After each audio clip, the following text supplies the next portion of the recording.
My friends, welcome to another episode of the Date Your Wife podcast. We are here live in Miami with my beautiful queen. And we're ready. We're ready. This is take two. Take two. We had a little fumble, but we're back. We had a fumble. We picked it up. We ran across the end zone. We still scored. Here's the deal. On this podcast, we have, for the last couple of years, we have changed things up. We bring couples on now. That was a change of a year ago. We brought on a bunch of different couples on the podcast here. We brought people who are high professionals inside the business, inside of sports, inside of sexuality. We had a sex therapist on. That was interesting. She brought her sex toys. That was exciting. I was very stimulated in that show. And then that night, nothing happened, but that was my fault. So I went to bed very frustrated. So anyways, back to topic. But sometimes we get people with friends, clients of mine, etc., and strategic partners. Today I've got a strategic partner from Leadify, great system that we use, but also an amazing man because I've had great conversations with him offline that were deep, emotional, powerful. Spent some time with him here in a mastermind in our backyard. And I reached out with an interesting request. I said, would you be willing to bring you and your beautiful wife onto our podcast? And they traveled all the way from California for a 50th birthday party and squoze in a podcast with us. We have Douglas and Sonia James. Welcome to the show. Thanks for being here. Thank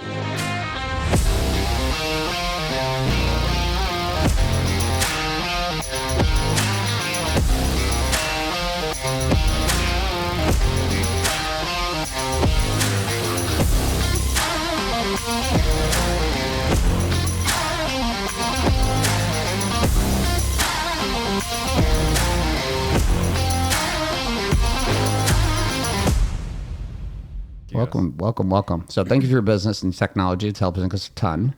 And maybe we'll talk a little bit about that later. But Sonia, I'm going to start with you. You ready? Ready.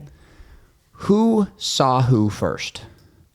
If you play back before you knew each other, who actually scoped out who did Douglas see you or did you see him? Technically, I saw him first. Okay. Tell us about it. Where did you see him at? I was managing an Ulta Beauty store.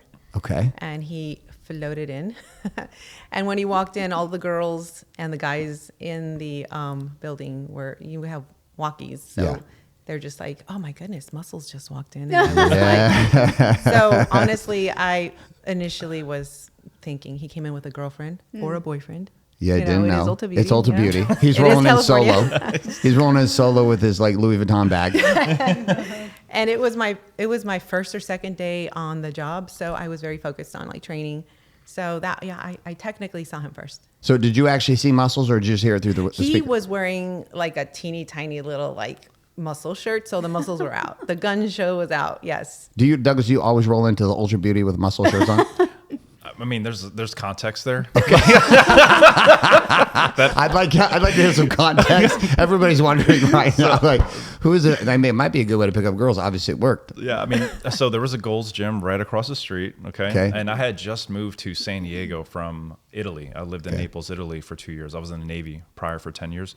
So when I was over there, and I'm gonna build this up. So I was trying to prep for a contest. Like I wanted to get on stage. I was training really hard. Oh, awesome. So there was like this special cream that they sold on base at the beauty store at the exchange. It was made of lobsters.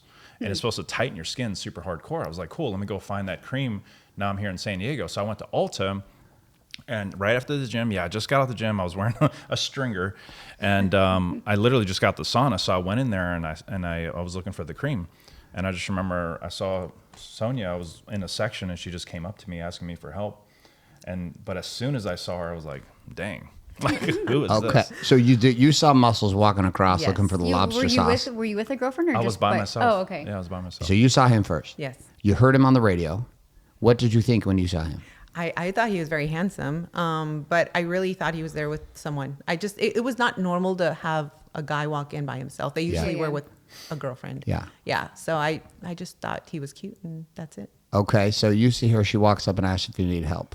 You could have sent one of the other team. Did you frequent that Ulta a lot after that? I started to after meeting her. So I'm out of lobster cream. I need some more. You got any more of that lobster sauce? Okay, so what did you think when you saw her?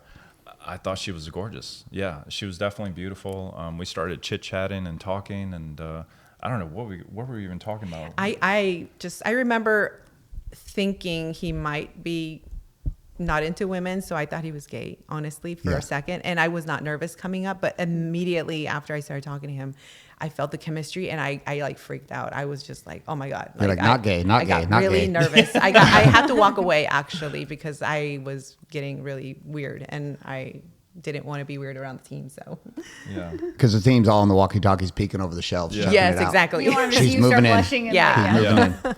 Okay, so did you leave with her number? So this is what happened. She ended up helping me find what I was looking for, right? I got the cream, bought it, went to the car. I didn't ask for her number, and I was driving home. I was halfway home. I'm like, dang, I really want her number now. So I called the store, and she answers. I was like, hey, this is the guy in the tank top. Can I have your number? So I was I like, love I it. don't even think I gave you my name or That's funny. introduced myself. But she immediately like put me on I hold. put him on hold. She's like, okay, give me 1 minute. Put me on hold. And I was on hold for like 10 minutes listening to the music at Ulta. I was like, what is going on? So then she comes back and she's like, all right, here's my number. So I get her number, right? And I'm like, cool, I got her number. So I'm driving home. I go home. I'm watching Netflix. I'm cooking dinner, whatever. It's 8 or 9 o'clock at night, right? I'm winding down. Before I go to bed, I start to apply the cream. All right, cool. Got the cream on. Go to bed. And then I wake up around 2:33 a.m. was the wrong cream. Shortness of breath. Oh, Like barely could breathe. I was starting to have a panic attack. I go in the bathroom. I flip the light on, look in the mirror, and I had lumps all over my weird. body. Shit. I'm like, what the heck is going on? And I'm starting to panic. And so I pick up. I was like, what's the last thing I did? I put on the damn cream that Sonia sold me at Ulta. So I look at it, and it doesn't say body cream or body lotion. It says body wash. Oh, shit. I just put body wash all And over my left it on body. you. It clogged my pores. Obviously, my body couldn't breathe. wow. So I had to rush to the hospital, and I'm really frantic, and I'm like, like that, legit.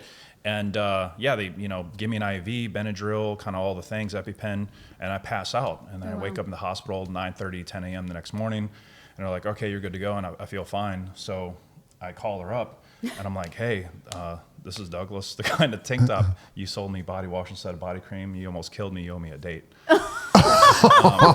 there you go. And that's how we got our first date. I mean, that is so much better context than anyone would have assumed Yeah. listening to what Sonia was saying. Okay, so he calls you the next morning, and you're thinking what when he's asking for the date after you almost murdered him? Well, in all fairness, I don't know anyone that sells lobster cream, and he made me really nervous. So I felt really bad, but I also thought that was like I didn't know if he was being serious or it's Yeah. just like trying to get me on a date. being And funny or, yeah. I agreed to seeing him again. Yeah. Okay. Then later, were you like, no, did you almost die? Like, what's the story? You heard the story Yeah, later? yeah, Okay. I did later on. He talked about it at our wedding, and I was mortified because I hadn't heard the details. I was like, oh my god, I didn't realize. But then I was like, well, if you don't kill him, marry him, I guess. Like he passed the test. I Yeah. don't know. Right off the first day, it's like, listen, we're going to find out if this guy's legit or not. We'll see. How long did it take for it to recover? To recover? Yeah. Like from the cream? And Yeah, everything? did like the swelling or like the Yeah, pores it- clean up in a couple days? Yeah, a couple days it went down, and I was okay to, and I was still active duty, so I had to go to work. I actually went to work the next Monday, and I went to sick call because I still felt like crap. Yeah. And they let me go home for the day. Oops. Okay, so first date. Sonia, take us through it. First date. We were kind of friendly for a while, and I had gone on a horrible date that I had already had before I met him. And this person basically tried to force themselves on me, and I was like freaked out. And we had been talking for some time, so we talked that night, and I told him what happened. And I just felt really safe with him because he hadn't come on to me like that or any of the things. So he asked me to go on a coffee date, and I agreed. Strategic. But before that, he did ask me to watch a movie. Actually, I should say this. He did say, "Hey, want to watch a movie?" And I was like, "It's 1:00. What theaters are open?" He's like, "Well, actually, I was thinking." I was like, "No." Yeah. So we ended up at a coffee date downtown. Got it. So we went for an afternoon movie at the house? No. I was trying to Netflix No. and chill. Okay. It was It was 1 not a.m. Out of the gate? Oh, it's Not 1 even- a.m. I mean, I just want to watch it. I watch movies late. Yeah, It it's was true, he does. Saturday, It was pure intent. But it was not He brought gonna the happen. lobster cream. He was ready. He was going to actually smear it on your chest, and then you would get the swelling. Pass me out. Exactly. Okay, good. So we go on the coffee date, and outcome of the coffee date was obviously a success. But Doug, let's take us through the coffee date. Yeah, I mean, I was in Mission Beach with some friends, like drinking and like shooting pool. And then she calls me up, texts me. You text me a photo of yourself in bed. Okay, he makes it sound worse. It was a selfie. We had text selfies to each other, and I texted him a selfie, yes. It was very PG. You make it sound like I was naked or Well, something. I'm a single guy, and I'm like, this girl just sent me a photo of herself in bed, and I was on the I was couch. 25 years old. Okay.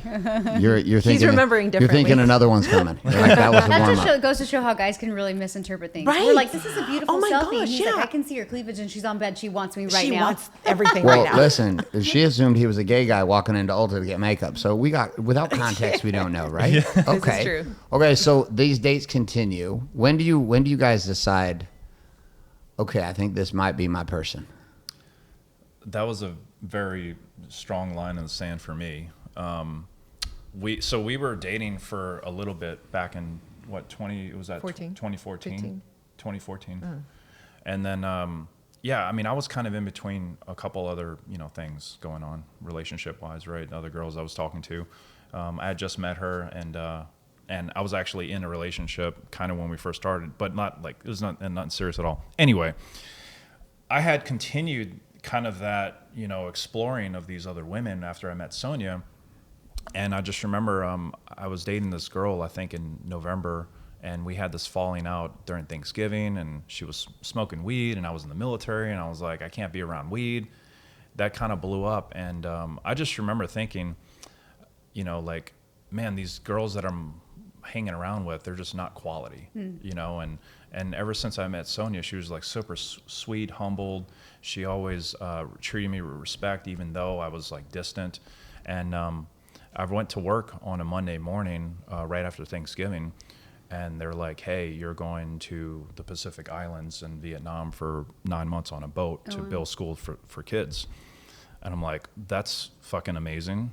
Oh shit, I'm not going to see Sonia for 9 months. That's like the first thing that I saw. I have like goosebumps thinking about this.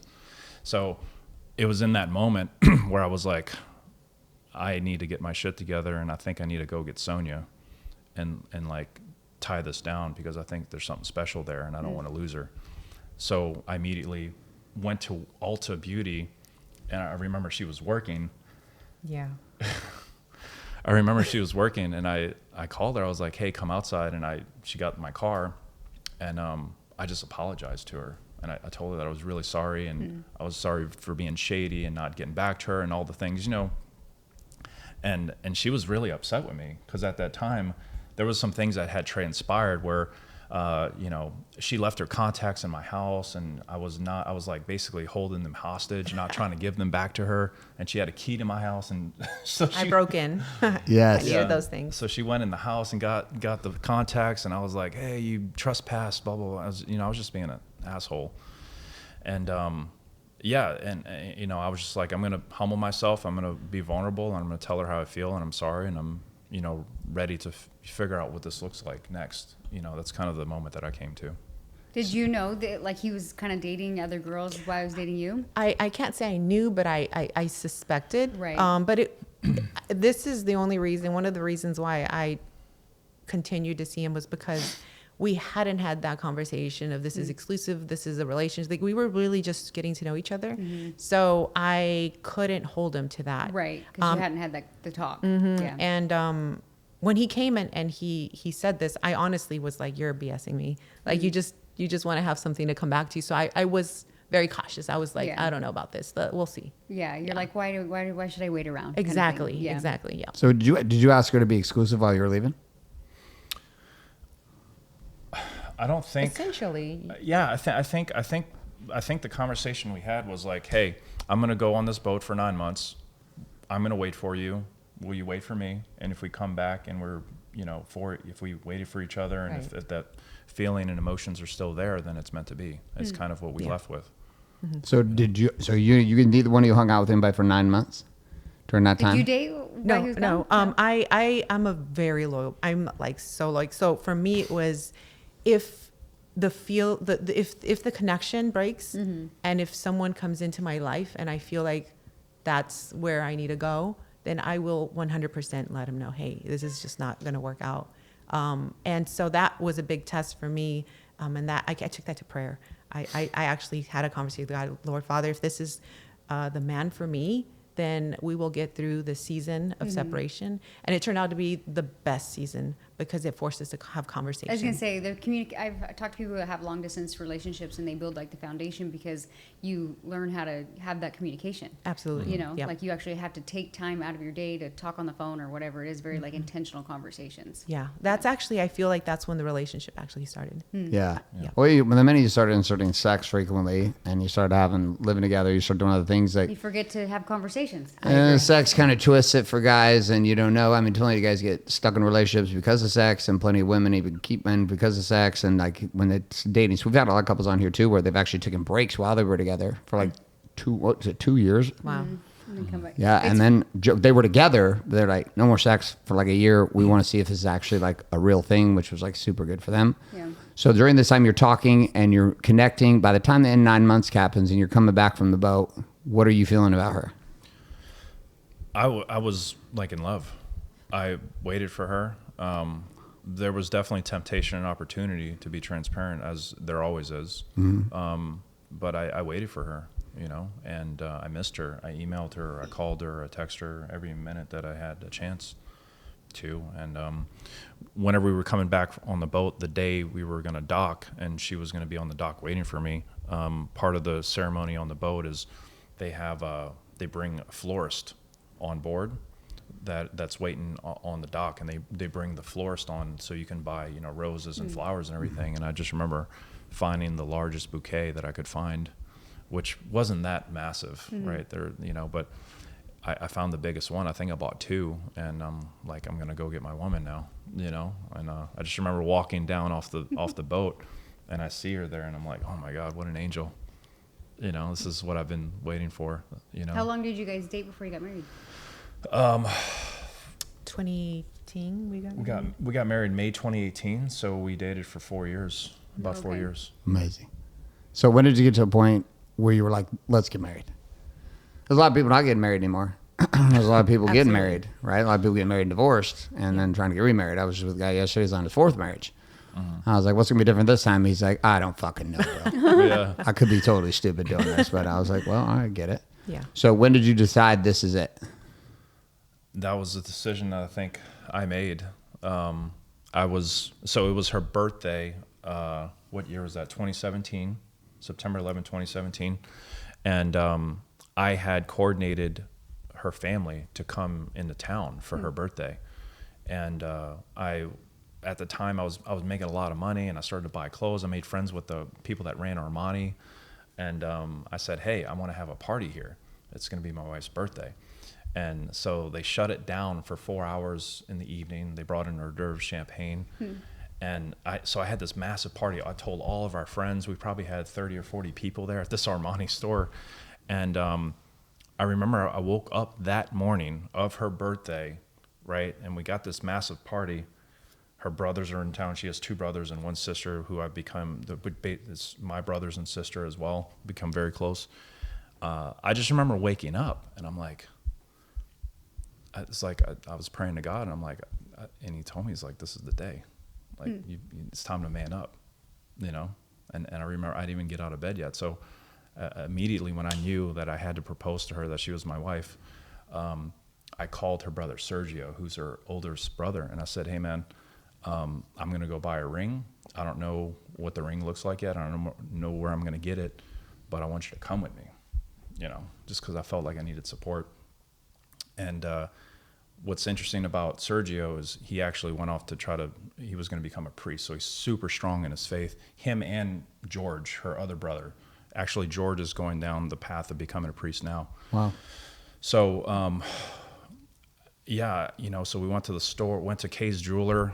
You know, I saw a ring, and I'm like, that's the one, bought it. And then I didn't know how it was going to go down that night, but we went, had the party. It was beautiful. It was amazing.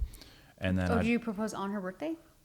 Yeah. Oh, okay. So it was, I just remember I told him, hey, put me in a black suit, put her in a black dress, beautiful jewelry, kind of like all the things. And around 2 or 3 hours into the party, we're going to go outside the store in the foyer there, and we're going to have all our friends outside. And I just, you know, had a short speech with everyone, and I got to my knee and I asked her to marry me. Did you have any idea this was coming to the party? I was clueless up until a friend of mine was like, oh my God, I think he's going to propose. And then my other friends were like throwing her out. When I saw how nervous he was when he walked up with the suit, I was like, oh my God. But I didn't want to like get in my head. So I was like, no, it's not happening. When we get out, and I just started getting really nervous. I was like, I think he's going to do it. But I was genuinely surprised. I didn't think he was ready. And I never wanted to push that on him. And so I was pretty taken back. Yeah. Okay, so we get engaged. We get married a year later. And then you decided to be one of those crazy people and have kids. Oh, that's actually here come the kid game. This is I think a really important part of our story. We went into marriage. We met when he was in the Navy. I was working retail, and he started the business, and we didn't know where that was going to go. And so once we were married, the business was really taking off, and we had both decided we're going to wait for kiddos. We're going to give it 4 or 5 years. We're going to travel. We're going to do all the things. And 6 months later, Oh, geez. Pregnant. So you were only married for 6 months? yes, Right. girl.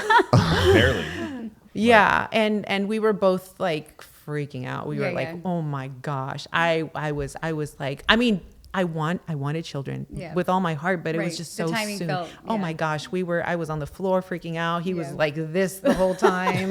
Then he like laid on the bed like this, and I was just like, "What just happened?" It was not expected. Yeah. Yeah. Well, it's like sometimes it's expected and sometimes it's not. Our last one was a surprise, and I thought I was for sure done. And it was like one of those moments. I'm like, I'm pregnant. He's like, same thing. He's like, shit. I'm like, that's not the response I need right now. Well, she hid, but after Isla, which is our 6-year-old, she got into fitness competitions and bikini comps and was like crushing. Nice.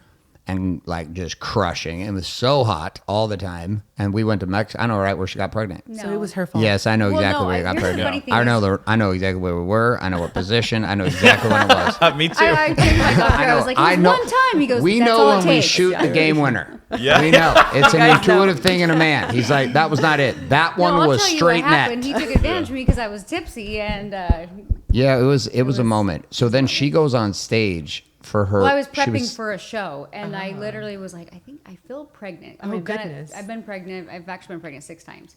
And I'm like, I feel pregnant, but I'm like really lean. I'm like, there's no way I could be pregnant right now. Well, it's because you were cutting it. You were acting like you're 80 years old. You were so like, tired all the I'm time. sure like you've understood this in like the fitness game when you have to cut, you literally feel a little foggy. You're like, I haven't Yeah. had carbs in days. Like my brain's not working. But it was like more than that. I was like, I kind of feel like that plus like pregnant fog brain. And so it was like a double whammy. And then like literally I didn't want to know if I was pregnant, so I didn't take a test till after the show. Yeah. And then I waited a week after the show and then took like 5 tests. And I was like, yep. Which that was when you walked down because she was 7 weeks pregnant on stage and took the trophy again, 1 overall. Wow. I 7 didn't weeks want to know if I pregnant. was pregnant because then I wouldn't have given it my all. And I was like, I'm already there. I'm like a week out from my show. I don't want to know. Yeah. So It'll then it was just a ruin week it. later she walked in with the winner stick. And I was really shocked. I was like, because I was going to go get a vasectomy Wow. after Isla, our 6-year-old. He was about to. I was yeah. scheduled driving to LA to get my vasectomy, just rolling down the street, just down the freeway, and I was getting about probably 20 minutes from Orange County, Dana Point. And this feeling came over me like I was a murderer. Wow. And I was like, bro, shake it off. You're a pussy. You can do this. And so I drove like another 10 minutes. I'm like, I can't get this feeling out of me. Yeah. Like I was like, I pull off the freeway. I get off this That was exit. your I'm little just parking baby, there. like saying, like, "Hey, don't do this. I'm not there yet." When I was like sitting there for like 20 minutes, 30 minutes to sit on this off this off ramp on this the side road, just sitting there going, I'm thinking, am I just weak, dude? Because like dudes are getting nervous about getting a vasectomy. I'm like, no, that's not it. Like, what is? I can't fucking do this. Just turn around. Now, after our birth of our 5th child, I got a vasectomy in 3 days. Like, So it's she time. had the baby. Practically She's on the looking way like, home we're from the done. And I was like, I know, done. Well, because my 3rd one was really high risk. I developed a DVT and was like on shots every day and got preeclampsia and all this no. crazy stuff. And that's actually why I got into fitness competitions because I gained like 70 pounds with that Wow. pregnancy. But so I was like, I can't do that again. I'm like, I've got kids. I'm getting older. Like it's too risky. So I don't think I would have tried for another kid. That's why I think that God has other plans Yep. for us and keep you safe and on the path. You Yeah. know. So it's like even if you guys have kids early, obviously it was meant to be in kind of the Absolutely. path. So you had the one that was a surprise. Yes. But you have 2. And Another they're- surprise. Another. Oh, it was another surprise. We have I was all. like, so did you plan that? We have a lot of surprises. No plan. So we're like, okay, we're waiting another 5 to 7 years. Bam! Yep. Winner again. Okay, so this is the what we call the trifecta of insanity at Warrior. Entrepreneurs, Yeah. married, business. Do you guys do business together? No. No? Not anymore. Okay, so you could do your own thing with the kids Yes. and you do the business. But That's in the right. beginning, you guys We did the started business. and it just wasn't, well, we got pregnant so quickly and I think it was just not a good fit. And one thing I was very clear on was that if we had children, I wanted to be full on mom Yeah. and support partner. That's my role. Right. Yeah. Well, business. We are now in a season where we can do business together, but doing business together like almost ended our marriage Yeah. because I we think were it in might have ended constant ours. battles over it. Like constant. We couldn't figure out our roles. We couldn't figure out who was in charge, and both of us thought we had it all figured out. Yeah. So yeah, it was a bit of a struggle. So you come and the kids start coming. First child comes. Talk about the dynamic shift in the relationship when the first baby comes, because this is typically where chaos breaks free. Younger spot on. husbands are like, "What the fuck is happening Well, right it's now? like- I've lost my wife. She's now Yeah. possessed by this little demon that's Yeah. taking her breasts and everything away from me." Well, and then like just to get, I was telling him, like, just to get like a 5-minute conversation. Like we were in the kitchen Yeah. the other night, and I was like, "How was work?" And just trying to talk to him, and like literally, kids are screaming Yes. and throwing chicken nuggets at each other, and I'm like, I don't It's like impossible. it's impossible. Yeah. Like you Yeah. literally have to be like, here's like I can see where you're like, here's an iPad for 5 Yeah. minutes. I just need to go like talk to Yep. him for like 2 seconds. These But- are all the things that we wish we would have known, Right. but there's no way. So I think that you're spot on. It was just like the minute the baby was at the house, everything changed. It got really, really. You have to make intentional time to have like conversations and like date nights and things like that. Do you guys have help, like a nanny that helps you? Now we do. Oh, good. Yep. Now we do. Yeah. Uh-huh. But in the beginning, baby one hits. What changes for you as a woman? Everything. I was so excited to have, and I loved every minute of it, but I didn't realize how my entire life, mind, body, and soul, I wasn't I wasn't the same person. And I had a really traumatic delivery, and it took me a year to recover. So I was back in the hospital, like right after I had the baby for almost 2 weeks. And then I was like getting in-home nursing care Oh, wow. for it as well. And so there was a lot of emotions because I struggled to breastfeed. I was away from her for so long during the surgeries and the recovery, and that was What really happened? hard.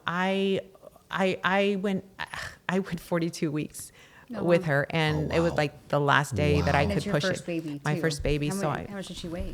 She wasn't a big baby. She was long. She was 7 pounds, 8 ounces, Okay. 7 pounds, 8 ounces. Mm-hmm. But I But think you're that tiny.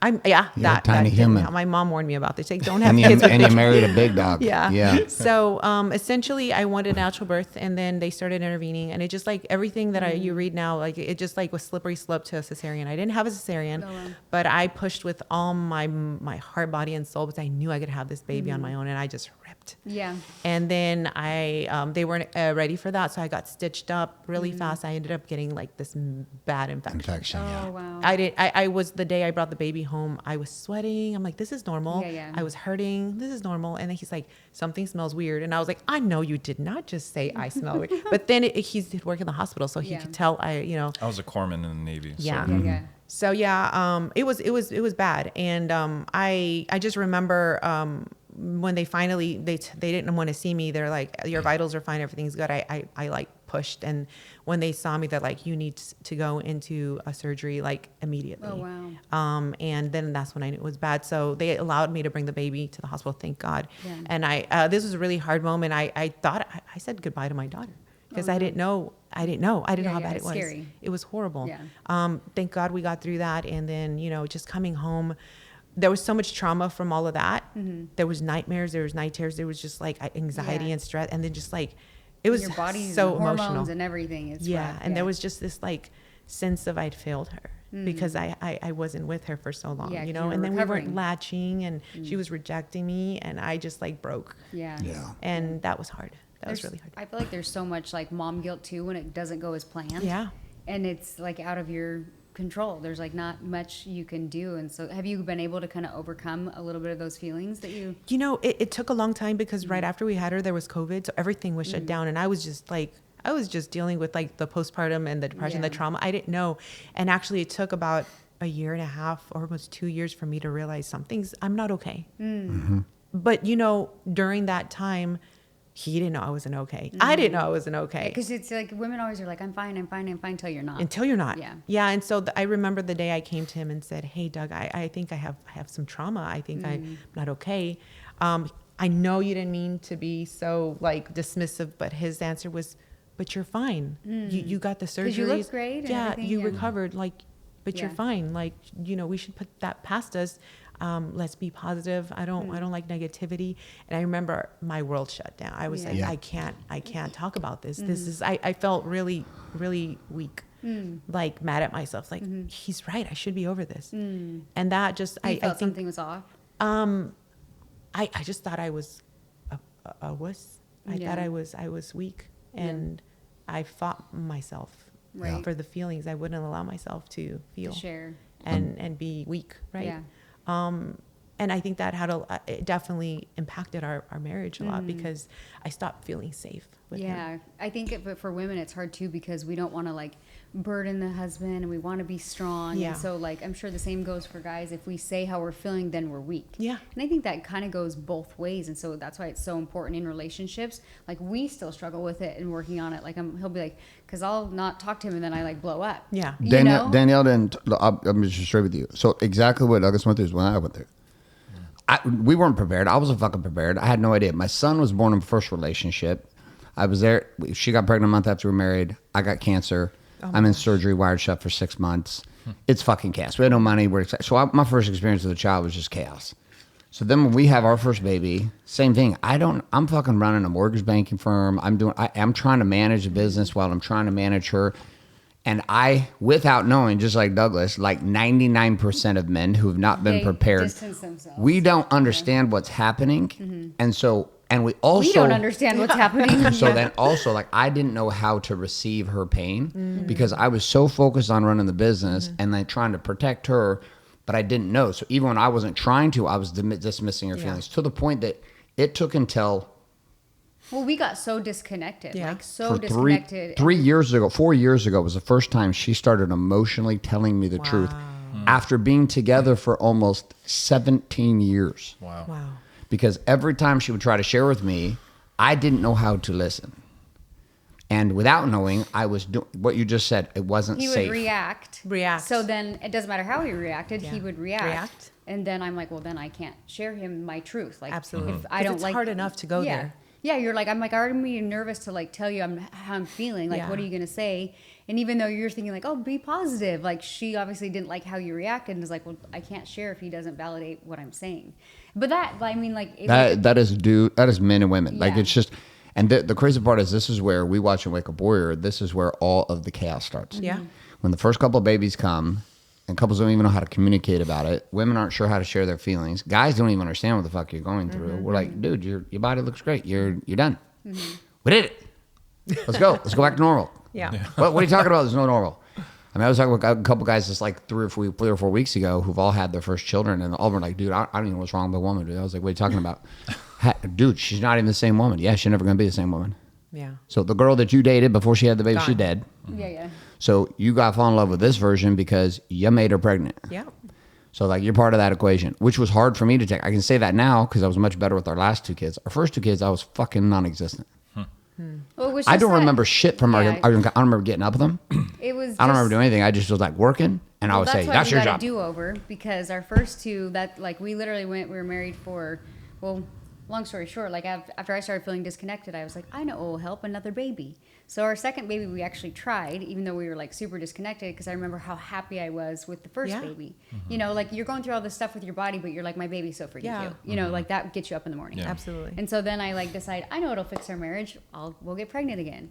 Well, then I end up getting pregnant, and I can share this because we've shared it so many times. He had an emotional affair when I was 8 months pregnant with my second daughter. I found I was like kind of like dating somebody he was working with, essentially. So then I'm like, oh my God. And that's why we had like this 8-year gap, because then I was like at this place where I'm like, okay, I have 2 kids. Like I owe it to my family to try to make this work again. Like I'm not just gonna be like, sorry, I'm done. Yeah. So then we took the next 8 years to redate. Wow. That was hard. I mean, it was hard. I know, like nobody really prepared us. Like, this is why I'm so passionate about helping guys, because like nobody prepared me. My dad's sex advice before we got married. Here's the deal. It's messy. You should bring a hand rag. I'm like, what the fuck kind of coaching is this? Like, this is the worst coaching I've ever heard in my life. Like, you're the worst motivational trainer I've ever heard of. Like, I never saw my parents fight in front of us. They always fought behind closed doors. They weren't honest in front of us. So I never had a role model to show me, hey, this is how, like, fighting happens, arguments happens, people change. You have to choose to create with each other and die and be reborn as people. So I don't have anyone to look to. So I'm like isolated in this, and we were raised in Mormonism. So it was like this very don't talk about shit. God is everything. Very isolated. She was so alone for so long. You know what though, the other reason like I knew that our marriage could rekindle is because we dated when we were Mormon. We didn't have sex before we were married, so our communication was very strong. Like we'd go out and like we would like we'd go on dates and just talk for like hours and hours and hours. Like our communication was like very on point. Like our connection was great. And I was like, I refuse to believe that we can't get that connection piece back. So there was a solid foundation. Yeah, so that's how I felt. I'm like, I know it's there. Like, and I think a lot of people will quit too soon. And maybe if you're in a toxic relationship or whatever, maybe there was never that foundation, sure. But if you built your relationship on a great foundation, I believe that you can essentially like restore that. So this is hard. Talk to me from the perspective of your side. Like, this is hard. Just like, it's hard to watch your woman go through this. I mean, Danielle and our first baby, like it was Bailey was big. How big was Bailey? I was gonna say I had the same thing happen. Like I tore so bad, and she was almost 8 pounds. And I remember like sitting on a donut in the hospital. I'm like, I do not think this is normal. Like I'm burning. Like I didn't get an infection, but it took me like they're like, oh, you should be fine in 6 weeks. Oh no, it took me like a lot longer to recover. 5-6 months. Yeah, like it was bad. Like I couldn't sit for like weeks. That was me. But I was same way. Like I was like, they were like, we're gonna do a C-section. You have one more push, and I was like, oh, I'm pushing this baby out. Like get ready to catch. Bro, they had the suction cup on the head of the baby. They wanted had to do all two that. nurses pushing on her belly. Oh, I'm holding a foot. Oh my gosh. Just like, I got nothing to do here but just sit and watch this. They ended up using a suction cup, and she came out. But I'm telling you right now, I think that did traumatize her. She came out like babies cry. She came out like this, just like looking wide eyed, like open everywhere. I was like, oh. Her head was kind of coned. Yeah, I refused refused the suction or the clamp. I was like, it's gonna be this or cesarean, but I'm fighting to the end. Yeah, I'm not going down. Like I know I can have this baby. Yeah.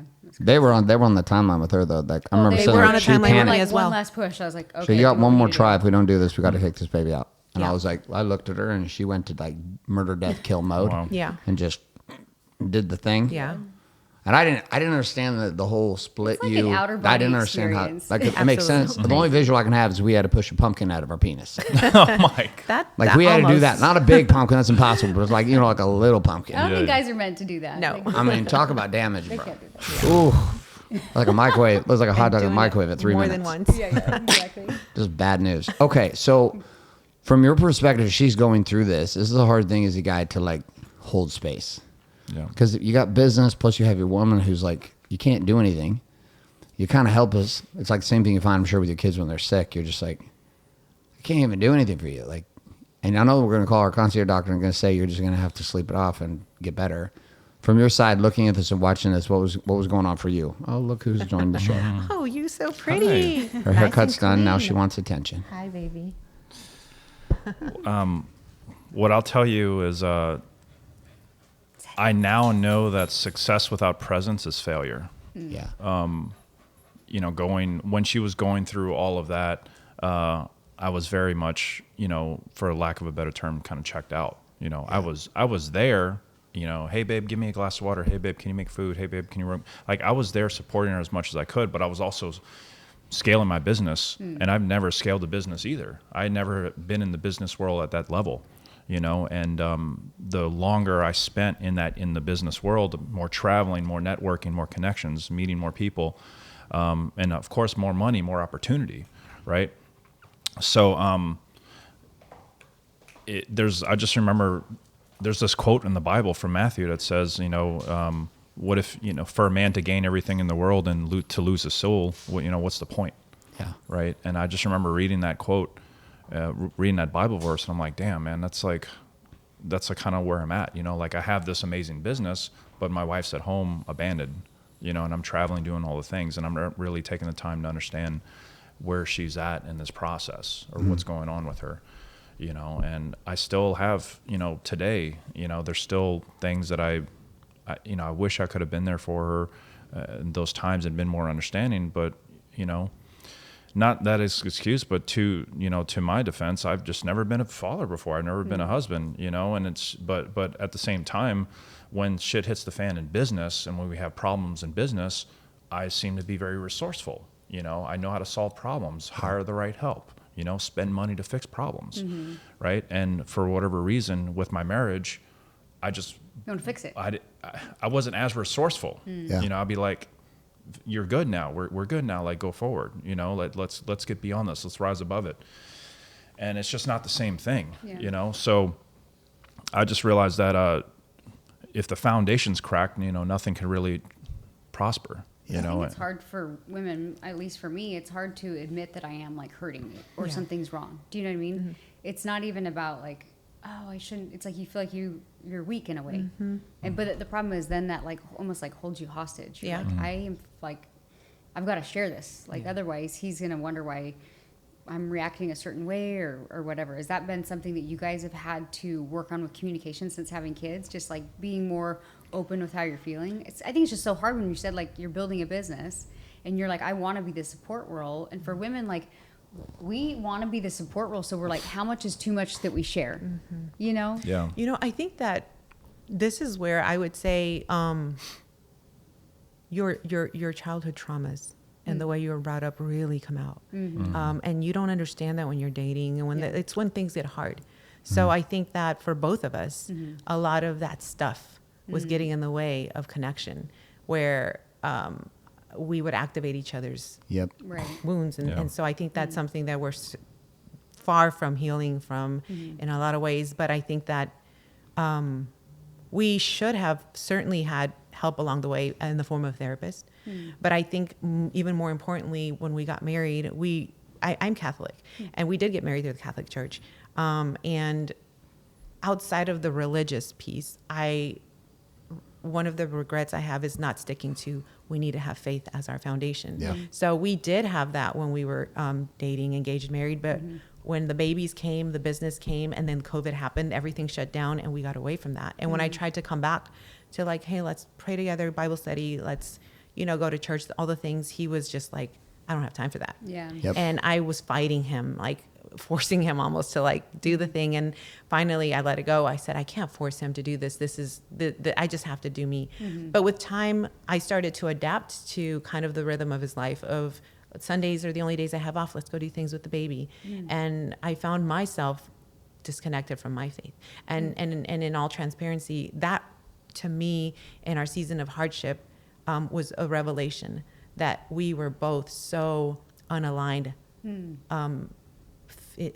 spiritually. And that's when the enemy attacks. And they attack viciously, especially when they know there's cracks that they can get into. Because I firmly believe that a marriage is a holy trinity between you, your spouse, and God. And then we form, we create, right? We create life. Now we have our trinity, us and our children. And that is a threat to the enemy. And so when I mean, believe me, my flesh felt a lot of things going through it, a lot of anger, resentment, a lot of frustration. But when I started to get back to faith, I started to really see clearly the spiritual warfare that was the attack on our marriage. And that is truly what saved our marriage in that time. Because had I not seen it for what it was, had I not seen it from the spiritual standpoint, I think we would have absolutely, without a doubt, gone our separate ways. Because on paper, I think it got to a place where I had every right to walk away. Danielle's probably had that right about 10 times with me. Every year, there was it was no joke. There was, after she had the second baby, 2009, I was so fucking lost because I had built the first empire and then lost everything. Wow. And that exposed us as a couple. How much I had been disconnected. I was working 6 days a week. What the fuck am I working 6 days a week for? Maybe 7. For what? I mean, I was working all the fucking time. Justifying traveling, justifying working, all the whole time, not realizing I couldn't see it. I would go and put so much energy into all these motherfuckers that don't matter. Then I would come home exhausted, fatigued, and give her leftovers. Mm-hmm. Meanwhile, she's suffering at home in silence because she doesn't want to burden me because she knows how much pressure I'm at work. So then she's trying to put the happy face on, and every single year dying in her soul more and more and more. I just couldn't figure out what was wrong with me. I was like, wait, We think it's us. Yeah. Yeah, Like, yeah, am I'm I like, not doing wait. enough? Yeah, or I'm like, wait, I'm taking care of myself. I'm taking care of the kids.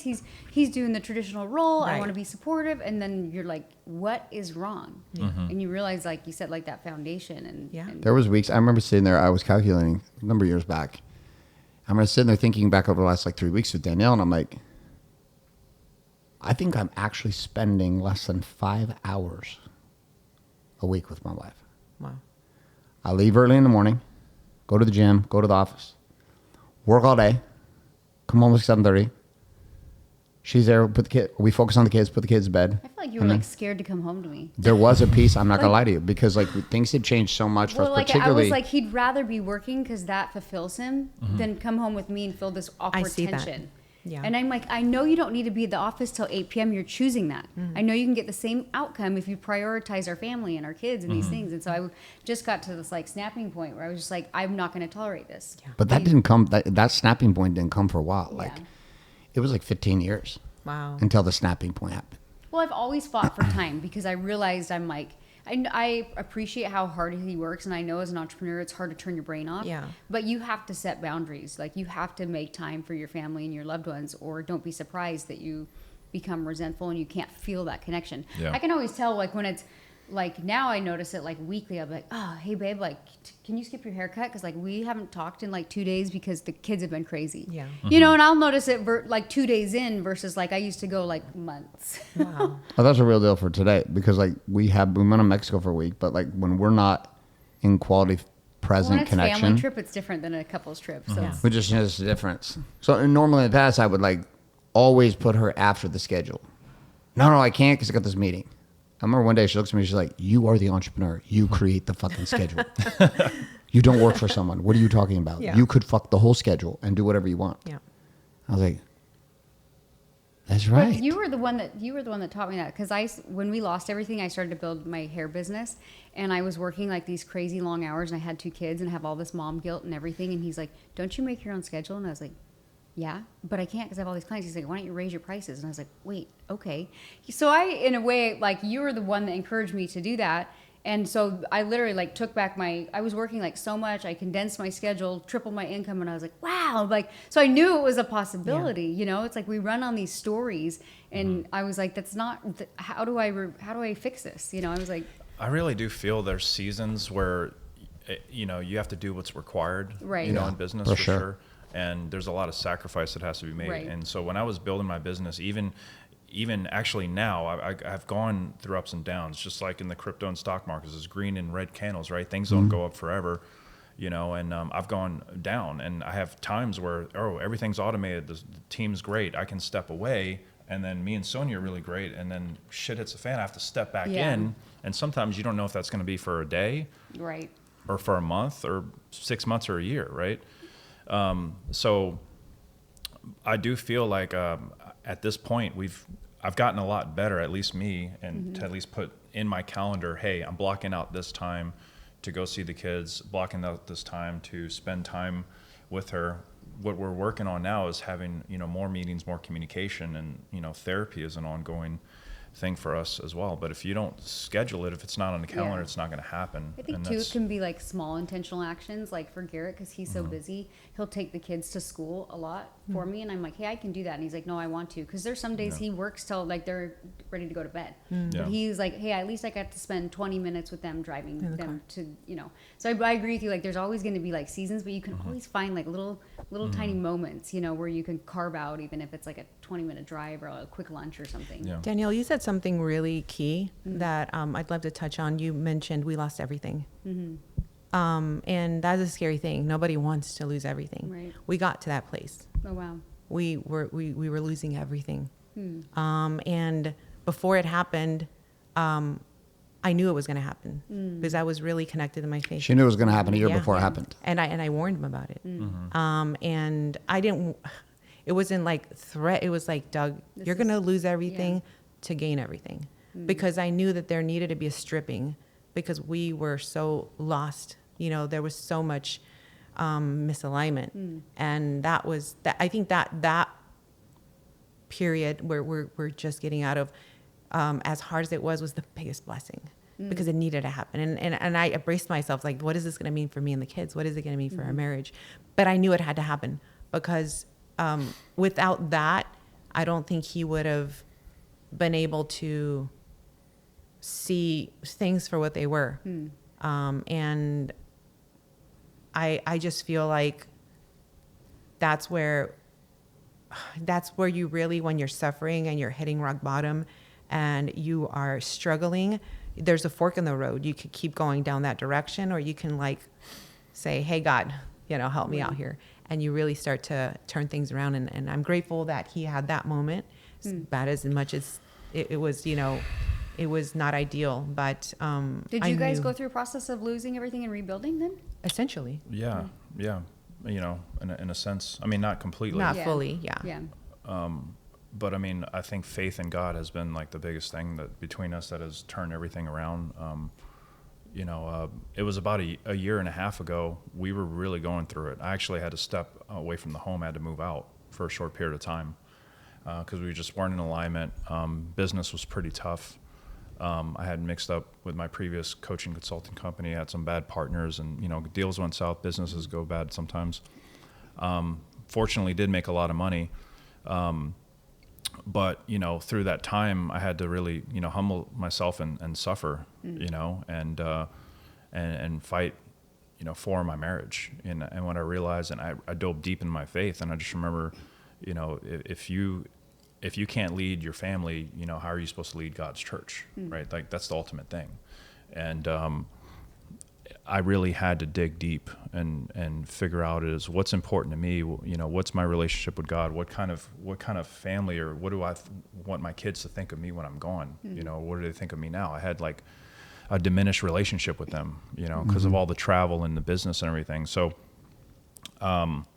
we worked on things. We got back together. It was a really difficult time. She didn't really, I don't know if you really understood like what I was going through, like in business and, you know, during that time as well. And I know you were going through a lot, and, you know, but I'm really glad that we were able to come back together. And, you know, I really do feel like God's like the third strand, you know, in our relationship.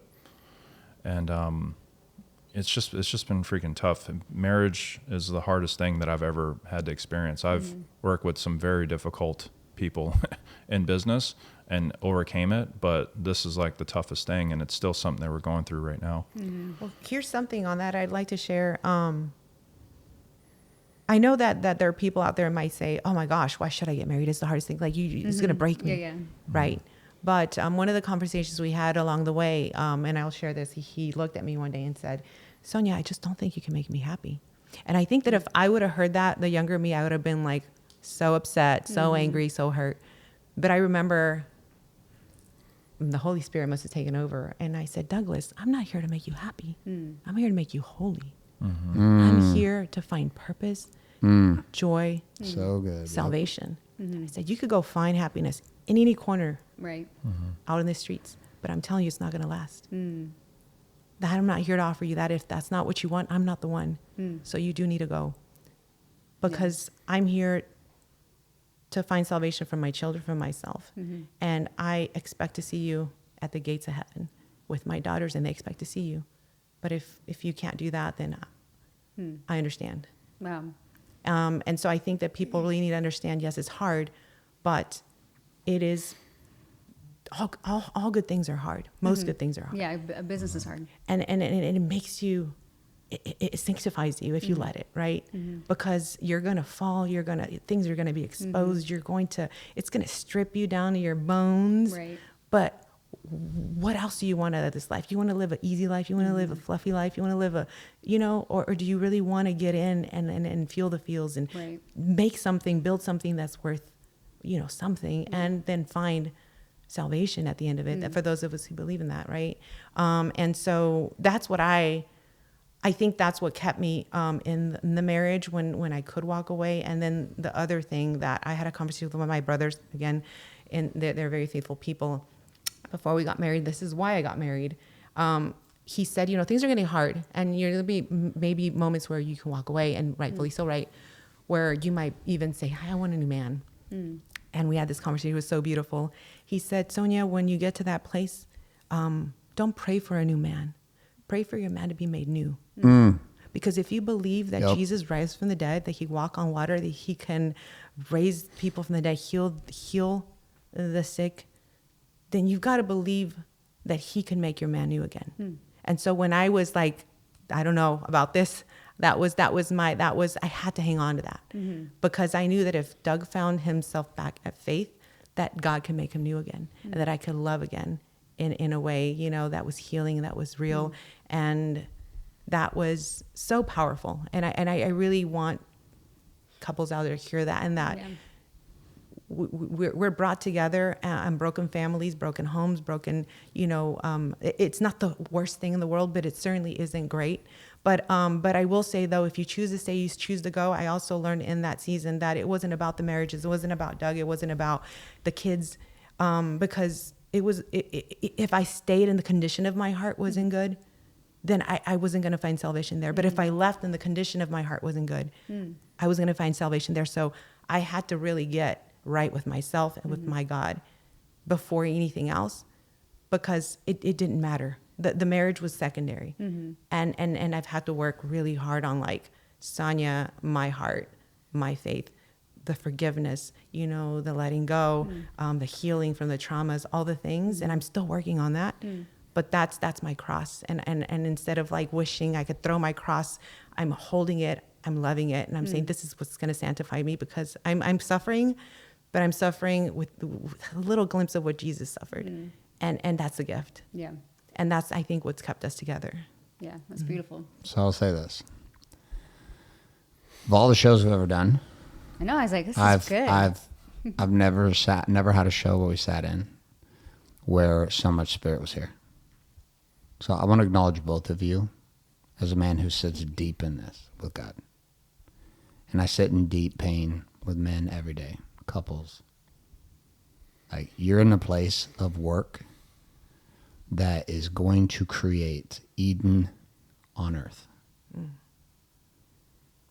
The ultimate purpose of God wasn't salvation. Salvation was a bridge to the thing you're hunting for. It was a thing we were hunting for we didn't even know we were hunting for 20 years. Which is an ability to strip away so much and to return you and me to the original man, Adam. Consider something in this. Eve was pushing for something different, like all women do. She reached for something new to expand and also to test the frame of Adam, who had the ultimate original masculine frame, which was never to control the woman. I fucked that up for 15 years, 17 years, to control her, to try to control what she was. Instead of what Adam was actually commissioned by God to do, which was to contain the feminine so the feminine could be free. They look at Eve as the problem. But if you back this up to the actual issue, Eve made a decision this was not the sin. Adam followed that pattern. But where he fucked it up is when she made the decision, instead of containing what the situation was, instead of leading, he collapsed into fear, guilt, shame, and hid from God. And then came the worst fucking part of all. And every man has done this that I have ever met. In their shame and their guilt and their pain, hiding from God with a finger pointed, it's her fault. So all of this in you and I's world, bro, and we've talked and dude, we've had conversation. I'm telling you and I, this is where we fuck up and we win. Is we restore ourselves to original Adam. The power of Eden. God's truth. I couldn't do it forever, bro. I didn't know how. I had no fucking clue. I had no map. No one's telling me. I had no guidance. To establish a container where she could let out her pain, her frustration, her sorrow, her desires, her passion, her eroticism, everything, and that I could contain it and not control it. That I had enough flame for her to feel anything she needed to feel. And you're doing it. You're moving that way. And your patience as a woman, and your patience as a woman, for us as men, it's the only chance we have. Because we are going to fuck this up so many ways till Sunday. And we will hold the container like a champion for 3 days. And then the pressure business will hit, and things will hit, and the kids will hit, and you'll hit, and everything hits. And we fucking forget. We find ourselves hiding in the bush, cursing God, ashamed and guilty, and then blaming you. All that's changed over time for us is I've just gotten more certain about what it was. But we've been together for 24 years, not 7. Right? It's tough. And when our kids were first young, if you had known us with Bailey and with Ruby, fucking nightmare. Wow. Oh, just very unconscious. We were so disconnected trying to figure this out, and I was floundering in darkness for 4 years. Now with our 2 youngs, our repeats, these are God's gift to us to repeat and try it again, who are basically twins of the It's weird. teenagers. They're both Literally fucking literally twins. Like I'm like, we did this again. Either we did it wrong or we did it right and got 2 more. Yeah. So maybe you get lucky and you get the repeat. The repeat is like, okay, now we're like 10 years under our belt. We figured some shit out.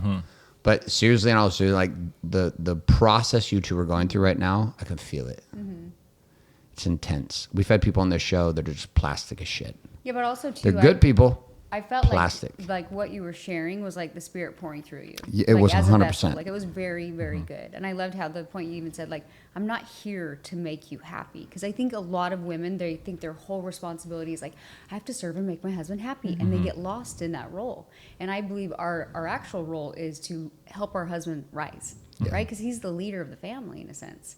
But I just loved what you share. I know you've never been on a podcast. I'm like, wow, you should do this more often. This is your first podcast. It's like somebody comes in, I've never played baseball before. Grand slam. I've never played golf before. Hole in one. You're like, how did you do that? Yeah. Well, Stan, you set the standard high. Like, I seriously just so much respect for just the vulnerable energy. Like, people are going to hear this show, and you're gonna hear this. You that are listening to this show right now, you're going to feel this shit listening to it in your car, listening to it on your iPad. You're going to feel this. And you're going to feel it different than any show we've ever had. This is the most Holy Spirit we've ever had in any show we've ever done. I think it will give a lot of people hope in like the sense that you were just very honest. Like, you know, marriage is hard, but it's also beautiful. And it's essentially part of why we're here. Parenting is hard. Yeah. Oh. Beautiful. I'll Beautiful. say Business is hard, Yeah. but it's beautiful. You Beautiful. choose your Beautiful and heart, hard. right? But Yes. isn't it interesting in marriage that we think like if your business is going hard, you're not like, I'm going to divorce my business.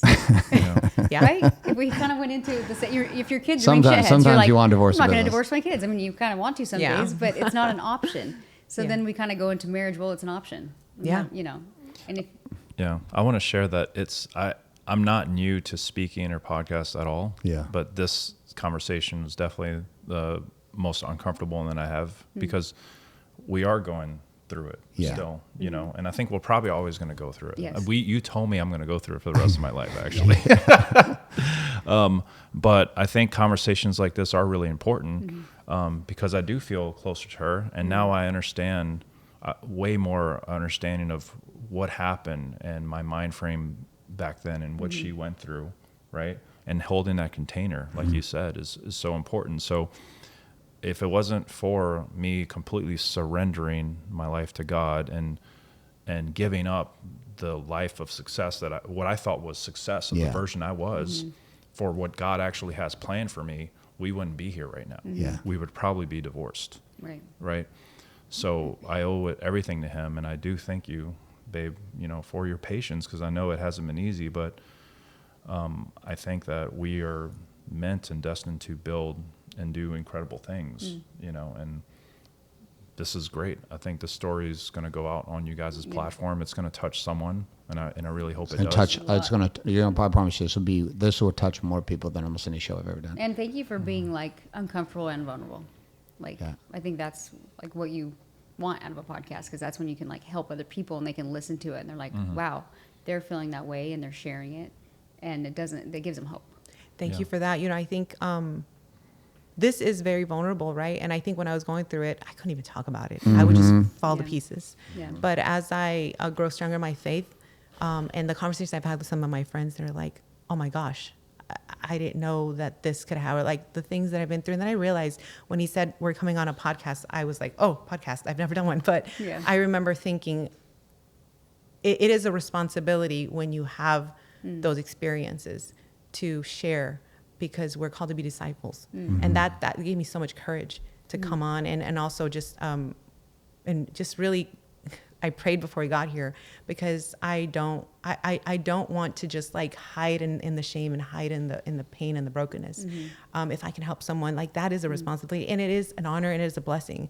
So I'm happy to share, you know, if it can help someone. Because if I would have heard this stuff when I was going through, man, would that have made a difference? And what you guys are doing is such a blessing. Thank you for having us on, and all the couples you have here, because we need more of this. We need more of these conversations. I do believe if there's something that you know that can save someone else's life or help them in their life, you're morally obligated to share it. And I've been doing that for the last 10 years in business. And I've seen the transformations people have made at my events and through my business and all the things and charities. So now it's like, oh shit, I built this incredible thing. I hit rock bottom, almost lost my marriage. And now God has given me another chance, and here we are again. Yeah. So now I have an opportunity to share that to help men and couples in their marriage to go through those times that they might be going through now. So, biggest mistake I made. I built without her as a priority, and instead had to reverse it in the last couple of years in a big way, and in the last 8 months in a soul way. Well, there's always another level. Like, It just keeps going. And that's how it is in marriage. Like, you'll have moments where you're like on fire and in the pocket, and then all of a sudden you're like, what's going on? And you're like, we got to grow again. Yeah. You know, you're always kind of rebirthing. Yeah. And like pushing each other to kind of almost have this rebirth experience. Yeah, I love that word. Yeah. You're beautiful. Thanks for having me here. Thanks for coming on the show. You know, sometimes, some weeks you're like, no, I'm not coming on the show. True. Great job. You can run this one solo. You guys are amazing. Doug, Sonia, thank you so much for being here. Thank you for having us. absolutely. My friends, I'm telling you, I have done a lot of podcasts. I've been on podcasts, like lead podcasts. We've been doing them for like 8-9 years. And I will tell you, I am not joking. This is not exaggeration. There was a season of my life I hyped the shit out of everything, and half the shit I hyped wasn't that cool. But living at the truth I live in now, this show right here, for many of you listening, hundreds of you that will listen to this show, out of the tens of thousands will download it in the first 48 hours. I'm telling you right now, some of you, this was God's call to you. It's one thing to hear people come on the show and talk about the pain and problems they went through like 8, 9, 10 years ago. Or for Danielle and I to talk about the chaos we went through 15 years ago. But when you have people come in that are fresh in the energy of it, God moves in a new way. And let that hit. If you're sitting in problems, sitting in chaos, the answer is not divorce. So many of us look at that answer so quickly, we're like, this would be fucking done. It'd be easier somewhere else. But remember, all the trauma, all the pain that you're currently feeling, it's going to go with you. Mm-hmm. And Danielle and I came to that truth with each other. Could we leave and be with someone else and be happier, or be in a more simple and easy relationship? Yes, both of us were very clear about that.